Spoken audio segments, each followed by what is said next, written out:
Okay. Comparing is like a super hard thing to do, and I can't do it, and it requires you to actually care, like about, you have to, the good ones will go out there. The problem is with compares, either they're too good, in which case it becomes their show, and then yours, the people like you go on, and they're like, oh, we want the or they're sort of not good, they're failed comics, and that's why they're doing it. So to find the ones who are really good at comparing, it's a specific combination of ability to be able to do that, because then if they're that funny, why aren't they then doing sets and doubling? So it's a strange thing, but there are some really good compares out there who will set it up, explain the rules, who aren't selfish. I think it's an incredibly thankless sort of task, right? Because you're not getting any of the credit at the end. Not really, of the day. And people just think the whole role of a compare is to make it seem like you are the even though they might be fun, in a lot of cases funnier than the acts and stuff, but they're meant to be the everyman.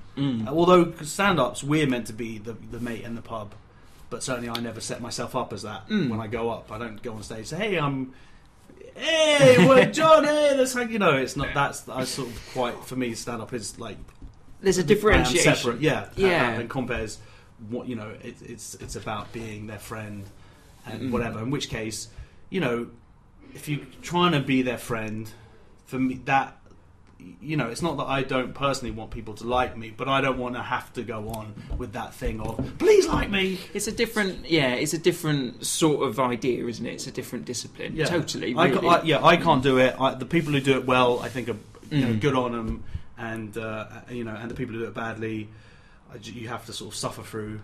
And the people who do it too well, and there's one or two, and they're just too good, and it becomes their show. And like when Peter Kay used to compare, it was like when Johnny Vegas used to, these people, Kitson, their show. When Kitson compared, it was genius, and then people, rightly so, like they wanted, this is the, because he could be the everyman and still have that likability and still be, and be funnier than the acts.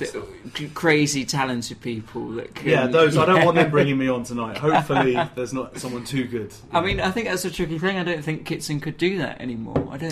I'm not sure if he does, but because word would get around that he's doing the gig, people would come for him and everyone else gets in the way, you know. But No, I'm sure that's that's absolutely true. I mean, he's got his fan base and he just puts his stuff out on his website and things would sell out. Maybe, and if it was just like a normal comedy store, like if Kitson came tonight to the Glee, I don't know, maybe 3/4 of the audience may never have heard of him, or may have heard, and a quarter might have heard his name but not know that this was him or whatever.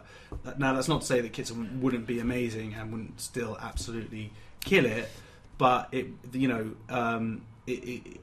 wouldn't be like he's going in tonight and it would be his audience if he hadn't put it out on the. I'm just saying if he just rocked up. Sort of thing. But that's the way he's wanted it. He sort of, and I was speaking to some like young researcher in comedy the other day, and he was talking about comics and he was saying like who he like, and I said, have you heard of Daniel Kitson? He was like, oh no, I've never. This is a guy whose job is to go and find. Now, Kitson doesn't want to be on TV or whether forever, but certainly in the moment. So that, but at the same time, the fact that this person who works in television, whose job is not, part of his job is finding talent, working in the comedy industry, you think you at least would have heard of Kitson, sort him out. Who are the first day of the job, who are the best comics out there? Who should I see? And he'd never even heard of him, and that for me just proved every point about television. TV. Oh, absolutely. In that way. Yeah. No, that's a good point. I mean, they've wanted Kitson on TV for years. Yeah, absolutely. It's just but if these younger people coming through, they just it's but I think we're not here to talk about Kitson. Talk about me. All about you. Yeah. Well, I mean, I think part of the reason, sort of the big shot who are very good at doing the compares, they move away and do their own show, is because they've got the ideas to explore, haven't they? Which, I mean, you can't do in comparing. Which is probably why because you've got big ideas that you want to. Yeah, I don't want to talk. Yeah, I mean the cliches of comparing. Not all compares do this, but certainly a lot do, and that's why they're cliches. Is it's about the audience. Where are you from? What do you do? And that stuff. I, to be frank, don't care about the audience. I care about. I want to share my experiences, but it's essentially about me. It's a selfish thing. I want people to laugh. I want them to be entertained. I'm not sure how to what level I necessarily want them to like me, but that's a whole other subject I would like to talk to you about, likability. But I certainly don't want it to be about them. And that's also sometimes you get compares, and they go on, and I don't want to sort of name names, but there's a few, and it's just all about the audience and hugging the audience and doing all this stuff, and then you go on and try and tell jokes and try and bring people around to you, and they're like, no, we want you to make it about. It's like, no, this isn't about you. I got into comedy because yes, I want to make people laugh, but there is, for me, the comics that I liked, and the reason why that I got inspired to come to comedy was because you learn about a person's unique worldview. Yeah. And that's that there seems to be those sort of two schools of comedy going. There's the comedy of the every man or person, and whether observational comedy to a degree lies within that. And there's a sort of how many observations can you possibly have? But it's making people go, and some people do it excellently, and some people can take that to an art form like Seinfeld and twist things and show, and you sort of take like the happy, like the hackier subject, you smoke dope and you get stoned and then you get the munchies. I'm sure someone could do it and do something genius, and just because that is a hack thing. But for me, the comics, it's like, when I watch them, I go, oh, that's what their world is like, and I wasn't ever privy to that like before then. So I'm learning and laughing and being entertained, but I'm also sort of, being shown a different way that the world filters through who they are. You know what I mean? And that's Lenny Bruce, Richard Pryor. And all and Seinfeld has that to a degree. Like, it's how those things hit him and come out. I always sort of see us as comics like we're sort of sponges, and we're just soaking it up, and then you just squeeze it, and what comes out is is the remnants of being filtered through us. But it's important for you that you're coming from a place that isn't the audience, is an outside. Yeah, I mean, so I want things that I'd say to sometimes to resonate with the audience, like the subject matter, or but at the same time, I'm not going to sort of like set my stall out to be like, I am you. Here's your life reflected back at you, and it's like, no, this is my life, my perspective. Some of you are going to agree with it, some of you aren't. Hopefully, there's going to be I want laughter of recognition as well, to an extent. But stuff that I'm doing at the moment, it's like talking about, it's a story about that I've been sort of working on. It's about my wife and going for a scan and just getting really angry with her because she did something very minor in a lot of people's eyes about forgetting this appointment letter, but it's talking about my internal process. Now I can see the recognition of guys who've been through similar situations, and not necessarily having like a pregnant wife or girlfriend or whatever, but just that getting wound up by stupid things, but not necessarily acknowledging them even to themselves. So there is laughter of recognition, and that's fine. You're not embarrassed of that. Well, no, exactly. But the thing is, it sort of makes you not. Some people, I've had like women get very upset, like thinking it's real. Like I'm trying, really sitting there going, oh my god, this is unbelievable. You're being such an arsehole. And it's like, I know I'm being an arsehole. I know that's the whole thing. Like, at this moment where I'm meant to be at my most loving, at my most nurturing, therefore this unborn child and everything.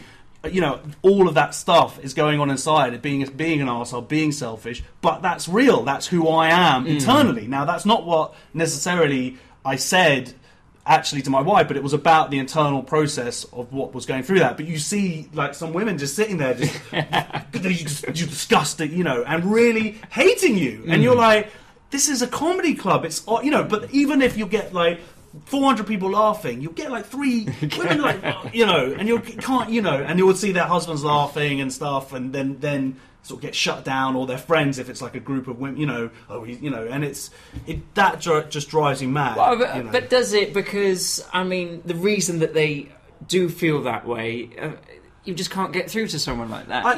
See them as a lost cause. No, absolutely, and you want, I do want people to like me, but sometimes you're defined as much by the people who don't like you. and yeah, absolutely, someone like that, you think, you know what, I don't want, you know, because you're stupid, you know, you're ignorant, and you're too, you know, precious about yourself. You can't laugh at at yourself at these circumstances. You know, you can't even put yourself beyond the wider picture that to know that this is a comedy club and I'm getting laughs from and acknowledging me being an arsehole, and that's where the laughter's come from, and you'll think it's real. It's like, you're an idiot, so fuck off. You know, but it's hard for me because then I get angry inside, and now it's like you focus on that one person who is just being all stony faced, and you forget that there's 400 people like laughing. And I mean, that's always going to happen with when you're coming from a slightly more complex place, like you are.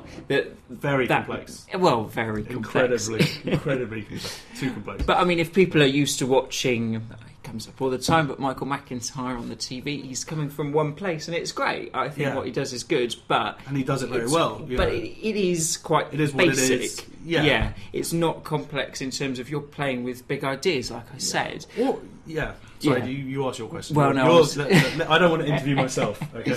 Well, no, I was just going to say that misunderstanding. Like, if it's about you and your wife, and there's a misunderstanding there, that's kind of okay. But if it's on a bigger topic like race or something.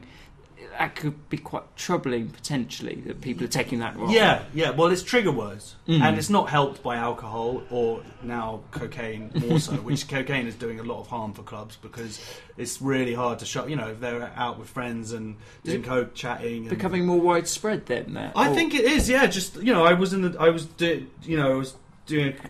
London a few months ago, and I was doing like a couple of gigs, and then the last gig of the night, and I got there and I really needed to poo, and I went up to the toilet because I knew there was this toilet upstairs which no one knew about, but someone was in there and I could hear them like cutting up lines and stuff. Right. And I was just desperate, and he was just taking ages, and I was getting really upset because I needed a poo. I couldn't relax, on stage. It'd be a long night anyway.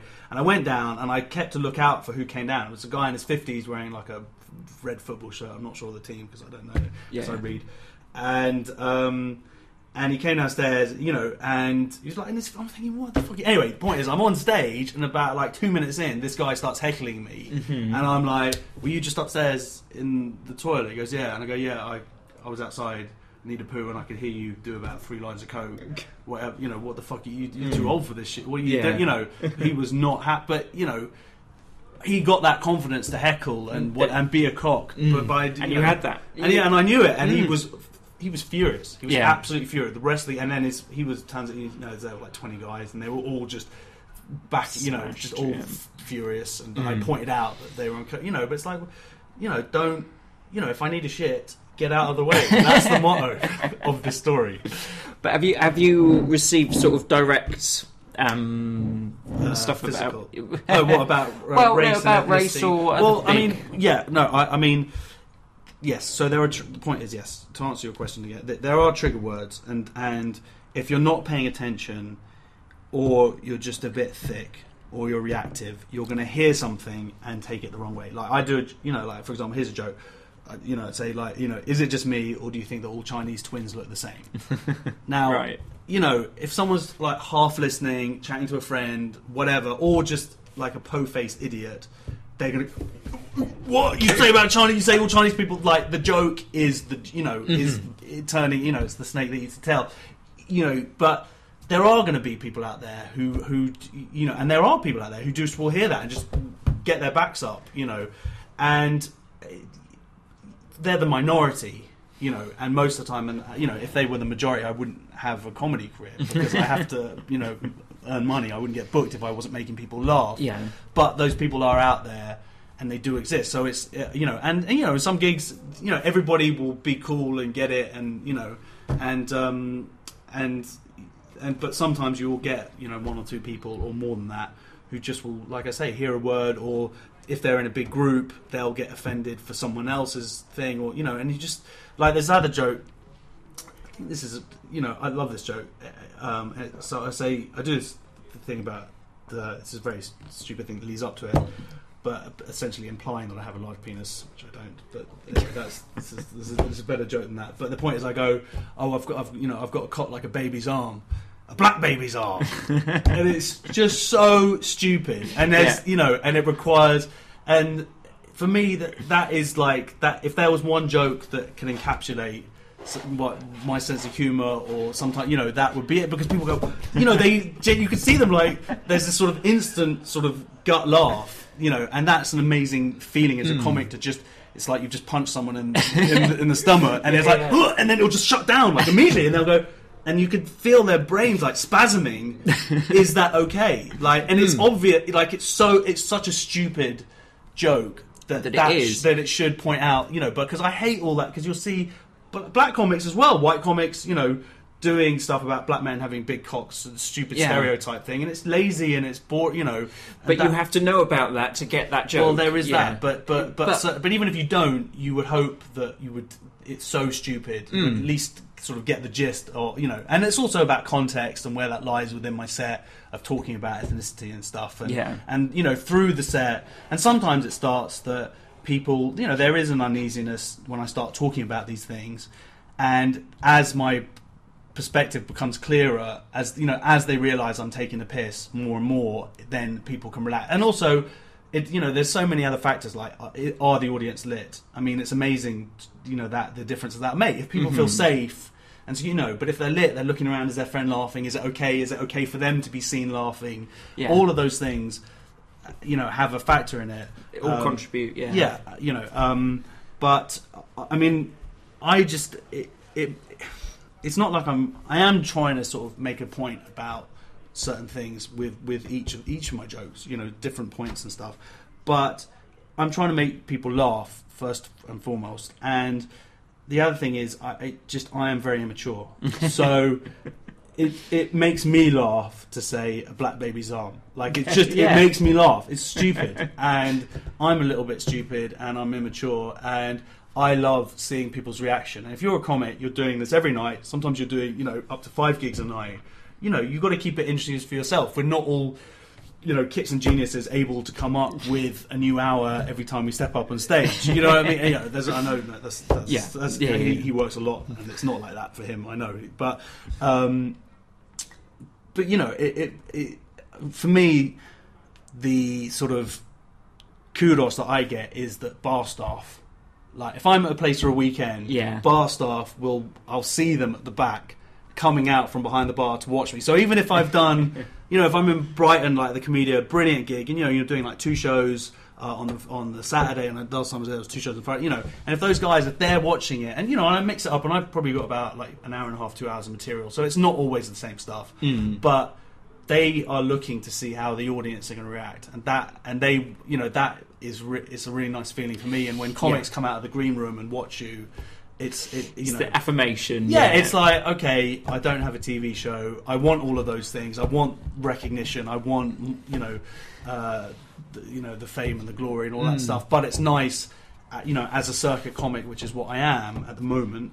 It's that I'll take that for now. Yeah, you know? But the thing is, when you're doing a gig, it's a time and a place thing, isn't it? It's like in that moment, if you are, you know, people are coming out to see you. It's kind of, it's great in that moment, that immediacy. It's, you know, you are the best person that. If that makes sense. Well, no, yeah. I mean, comedy, is you know, it's the immediacy of stand-up, which is why I got into stand-up. Apart from I'd seen the film Lenny, you know, Dustin Hoffman. So I'd been to see a bit of stand-up, but I'd never sort of considered it an art form or seen it as in that way, or seen what you could do with it. Yeah. So, and then I read his book How to Talk Dirty and Influence People, and then he talks about the process of him becoming like Lenny Bruce, you know, and it's a really good book, that. And so I started to see stand-up slightly differently, even though I was a big fan of like Bill Hicks at the time, and then started. But I was sort of interested in making films and stuff, and anybody who makes films, and you guys have got your cameras here, you know, it's just a real fucking hassle. And you know, I made a couple of shorts, and it was like calling in. I used to work in music videos and commercial stuff. So this is what I did before. So, but even, you know, it was, you know, it's still like I had to call in all these favors. You know, get people on their Sundays to, you know, get a DP down, you had like a crew of like 20. It's slightly different now. This was like 15 years ago. So you needed that, you know, and it was so expensive to, you know, develop film stock and all of that stuff, and pull in all these favors to have this 5-minute short film. Stand up, you rock up, do it. Bam! It's there. It's all in the moment. You write a joke that day. You write a joke as you're going on stage. You write a joke on stage. And you're getting your feedback. You write a script. You write a short story. A painting. Even they're you're not getting the ego. And I have a massive ego, and I need to have it sort of instantly, sort of fulfilled. And that's what stand up gives you. Is that sort of you can. It fills the gaping hole of loneliness and despair. Well, you said it was kind of what you do is quite a selfish thing. Do you see it as that? Do you see it as quite self-fulfilling, really? For me, it's like anything. Yeah. I mean, it's definitely filling some need, some deficiency that I have. There's no question about that. For attention, and there's. A lot of every comic comes in with their own reasons for why you need that attention. I think you need to be a certain person, don't you? It's a very particular character trait of a balance between arrogance and insecurity, because arrogance is what gets you up on stage and says, look at me, everybody, I am worth listening to, and insecurity is where the self-awareness comes from to get the material. And so there's a humbleness, and it's a weird thing of those two sort of jarring, and some people have them like too much of one and not enough of the other, and and also there's a spectrum in stand-up of brilliant performers who don't necessarily have great material, and people who've got great material who aren't brilliant performers, and there's a lot of people who are at both ends of that spectrum, and and you sort of just trying to build up both of those things. I was certainly a lot of comics. You can see the ones who've been to drama school who've got that experience because they're instantly good, but you go, they haven't actually said anything funny. Well, yeah, I think it's either you have something to say and you go into stand-up, or you want to perform and you go into stand-up. It's kind of those two. It's a weird, and it's like, and I think that the more you do it, the more comfortable. Certainly for me, you get on stage, you learn how to sell jokes a bit better. But I don't know. The thing is, who I am on stage. Whether there is an exaggeration there and stuff is pretty much who I am, like in terms of, and even to the point of that day that I've had, it's not like necessarily, it's they can get quite a different performance depending on what's happened. Well, obviously any stand-up roll up, run one, you've got to be funny. That's always what you've got to do. But I'm quite exposed up there because, I'm a lot of the time because I've sort of got two different styles, things that I do depending on what's going on in the room. I've either got my sort of more challenging, gaggy stuff about ethnicity and race, and me like pressing buttons and just jabbing in the ribs, that you think, or there's the storytelling stuff that I've been doing for the last year or two, and but both of them are sort of me being a bit of a dick, and that was what my show was called last year at Edinburgh. I Am a Dick, and so. It's a weird thing of going like, you're setting yourself up for a bit of a fool. You're going, I'm a dick, and they're going, yeah, you are, and you're going, no, but I really want you to like me. So I don't know how that works. Well, yeah, it's quite a brave thing to say, I'm a dick. But then I think quite a few people are doing the more self-deprecating stuff. I think I remember one. Was it Sean Walsh? I happily punched myself in the face, and Stuart Goldsmith doing Prick this year as well. And a year later, none of that. It was all on the internet. You were there. I was there, man, and I got to use the word dick. Did you get to use it? Yeah, but again, no one ever approached me. I didn't, bother sending anything out to say. It's like Grandma's House. Not that, but I wrote an article about living at my show. 3 years ago, it was all about living at my grandma's. Yeah. It's called Grand Slam, and now, of course, Simon Amstel has his show. Him living at his grandma 3 years later, and I wrote like a thing for the Guardian about it and stuff. But not that in any way Simon took that from me. No, I'm just saying that you were ahead of the curve. I was a little bit ahead of the curve. Just by the way, I just want to point out there is no plagiarism, but I was there first.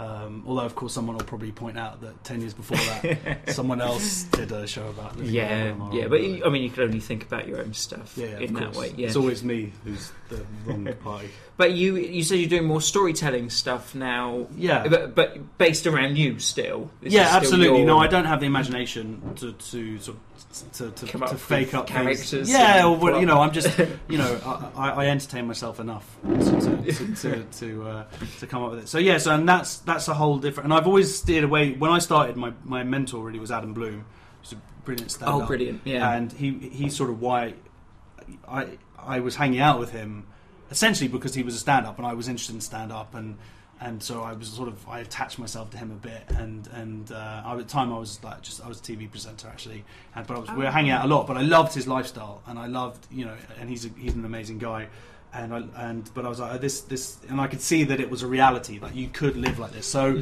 and we were hanging out, and he just said, "Josh, you're funny. You should really try this. You should really So I did, but having him as a mentor, he's very sort of gag based and stuff, and so you can't help but be influenced. He's a bit of a purist. And I'm a purist now, and I'm not saying he's a comedy snob, but I am certainly a comedy snob in terms of seeing lazy things or hack things. It gets me really worked up. But one of those things I would not that it's hack, but I see storytellers who just weren't that funny, and they would get by on performance skills, they'd get by on the rhythms of stand-up, but you'd be watching them, or just by people being fascinated by the narrative of it. Yeah. But I'd be watching them, and I go, no one has laughed for 5 minutes. This is a stand-up gig, and no one's laughed for 5 minutes. Now, if you see my gag set, it is bang, bang, bang. You see Ian Stone, you see Adam Bloom. It's like bang. There's a punchline. There's a topper. There's another topper. Then we're into the next thing. It's just it's meaty and it's gristle and it's there. And then you watch and maybe in Edinburgh it's a different, the hour medium and there's a different thing. But when you see it in a club, you just think, what's going on here? And then there's something that sort of loosely ties it off at the end and gets a little round of applause. And so I've sort of avoided that. But I've been writing this column for the last year or so, and I've thought that was stories from my life. And then I just started trying them out at New Material Night, and people were really loving them, and I realised there's a different thing there, because when you're just doing gags, even if the gags are about your life and about one of the first jokes I wrote was about my wife had this vibrator and she's running around with it and she's going, I don't need you anymore. Guess who has to put in the batteries? It's just a stupid joke, right? It's not that happened necessarily, but she did buy a vibrator and she was joking a little bit about it. So then you provide the punchline, and that's most of my jokes are real life things like that. But the point is, that storytelling, if you can bring the denseness of laughs that you can have in your stand-up set to storytelling, what it allows is you're allowing people to you're letting them in a bit more into your life, and you're getting a rolling laughter, and the laughter isn't necessarily coming on the bang, on the bang, on the bang, which can be quite wearisome longer than 20. Even at 20 minutes, if you're just doing bang, bang, and it's just constant tags. You need a bit of texture. Yeah, and it's, and I can feel that, you can laugh people out even by 17 minutes, and it's sort of, they get to the rhythm of it, and it's just, but with the story, it's a really nice feeling to have this kind of rolling laughter thing going on. And people aren't, laughing in different places, and it's sort of all overlapping each other, and you get to the end of it, and it feels, as a performer, you feel like you genuinely share, and that's a really nice feeling. So I sort of mixing up the two, and it's and it's quite weird, because if you go in with a story, or if you go in with just gags, and then you're right, I'm going to tell you a story, that's weird, because they've got to the rhythm of gags, and it's hard in 20 minutes. 20 minutes is just not a long time, to do that. So it's about how you maybe combine the two. But the thing is, if you chuck in a gag in a story, it jars, because it takes. A joke is essentially a con game of it's a magic trick. Here's the reveal. Yeah, not that every joke twist, has. Not that they all follow those formulas or whatever. But at large, there's something, you're setting up information that then you're subverting in some way. You'll give me a look over there. Is that a time thing? No, I always do that, because I interview people. That was the most subtle one I've ever done. You've done 3 so far. But do you need to change tapes? No, it's all good. It's just time. Okay, but finish. We're fine. Okay, fine. You can cut out the beginning. Cut out, let's not get fascistic here. The point is a gag can be a little bit, it's like a bit of a con. And so if you throw that into a story, it can jar people out of that experience and go, oh, wait a minute, this isn't a guy in a pub telling a funny story. This is a comedian doing a gag. So it's fine, and I've been going 10 years. That sounds like a long time, but I guess that is a long time. But in comedy years, I guess that makes me a guy, late teenager, like maybe someone in their 20s. So for me, in my real 20s, I still grew, So that's the thing about stand-up is, I'm still growing, and I'm really finding my voice even now, and it's getting more refined and stuff.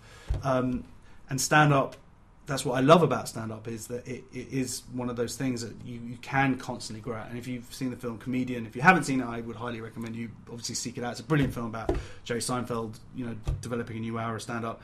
And but he goes to see Bill Cosby. Now you think, Seinfeld is at the peak of the peak, but there's another peak, of, here's Bill Cosby doing, 2.5 hour shows a day, and Seinfeld's in awe of it. So there's always some level to grow to learn, to develop, and that's what attracts me to stand up. You're not being complacent. You're always you can grow. The frustrating thing is that it's a business that doesn't necessarily encourage you to grow, or maybe allow you to grow. In that you get better and better and better, but there are people who haven't seen you for a few years or whatever, and they go, well, this is what he does. Like, there's a joke I used to do, and we were talking about it before the camera started. I haven't done it for like 4 or 5 years, but there are people who heard of me because of this one joke about ethnicity. I haven't done it 4 or 5 years, but they, promoters or whatever, won't necessarily book me because they go, oh, well, he does a joke about that, even though they've never even seen that joke, or they saw me like literally 8 years ago. So it's frustrating because you go, well, I've grown. I'm doing, 400 something gigs a year. I'm constantly working at it, constantly growing. I'm like 100 times better than I was then. Every 6 months I look back and you go, oh my god, that's so. What was I doing then? This, there's just this sort of constant growth, and I thought I was doing pretty good then, and now it's like, oh no, now this is really good. I'm sure in 6 months' time I'll look back to now, hopefully, and go, oh, now this was the other. There's always ways to grow, but it's frustrating because the industry, when I did my first Edinburgh show, I had very fortunate, I had a lot of people come see me, but it was I'm a stand-up doing 20 minutes, and that's what I'd done for at the time about 6-7 years. People came to see me do an hour show which had a narrative, which was about me training to be a rabbi and getting kicked out and all of this stuff. I'd never done anything like that before, and it was very successful and got lots of lovely reviews and sold out and all that stuff. But those people would go, oh, well, that's what he does. And then they go, oh, well, I don't know how we can do a show about a guy who trains to be a rabbi. Like, it's beyond their experience, But then you go, well, that's not really what I'm doing now, or and it's like it's very frustrating because you're trying to get people to sort of come in with a clear idea, with a blank slate of who you are now, and so they sort of put you in a box and they want you to stay in that box because it's what they're used to. Used to, and it's easier for them, and I get that. That's human nature. Like, I'm lazy. I don't want to have to reevaluate someone and go, oh, okay, that's and do that, because it requires thought, and you have to take that thing out of the box and look at it a little bit and then find a different box and pull it down from the shelf, and it's a hassle. No, he does stuff about being a rabbi, that's it. That's all we want. It's just, forget it. Thanks very much, Josh. Absolute pleasure. Cheers. I've got more. Okay. No, don't finish.